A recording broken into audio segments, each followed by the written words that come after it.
Patrice Lumumba wasn't supposed to become a threat to the world powers watching Africa. He was just a postal worker from the Congo, a man with words, a man who believed his people deserved freedom. But within a few years, he would become the most feared man in Africa, and the world made sure he would not survive. The Congo in the 1950s was one of the richest lands on Earth. Gold, diamonds, copper, uranium. The same uranium used in the atomic bombs dropped during World War II came from Congolese soil, yet the Congolese people themselves lived in humiliation. Under Belgian colonial rule, Africans were treated like servants in their own country. They were beaten, controlled, silenced. Many were forced into hard labor while Belgium grew rich from Congo's resources. Then came Patrice Lumumba. Unlike many politicians of his time, Lumumba spoke directly to ordinary people. His speeches spread like fire through the streets. He didn't speak like a man asking for freedom. He spoke like a man demanding it, and people listened. Crowds gathered everywhere he went. Workers, students, villagers. To them, Lumumba represented something dangerous: hope.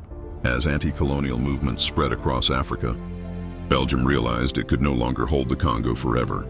So in 1960, Congo was finally granted independence. Patrice Lumumba became the country's first prime minister. For millions of Congolese, it felt like the beginning of a new world. But Independence Day would change everything. At the official ceremony, the Belgian king gave a speech praising Belgium's so-called civilizing mission in Africa. Most leaders stayed silent. Lumumba did not. In front of foreign diplomats and cameras, he delivered a speech that shocked the world. He spoke about the suffering of the Congolese people, the beatings, the insults, the exploitation. He declared that independence was not a gift from Belgium. It was won through struggle. The room became tense. European officials were furious. But across Africa, many saw Lumumba as a hero, a fearless leader willing to say what others were too afraid to speak aloud. But his enemies were already forming. The Congo was rich beyond imagination, and powerful nations feared losing control over its resources. Then the country began collapsing. Only days after independence, soldiers mutinied. Violence spread. A mineral-rich region called Katanga tried to break away from the Congo. Belgium secretly supported the separatists. Chaos consumed the nation. Lumumba begged the United Nations for help, but little changed. Desperate to save his country, Lumumba turned toward the Soviet Union for assistance. That single decision terrified the West. This was the Cold War.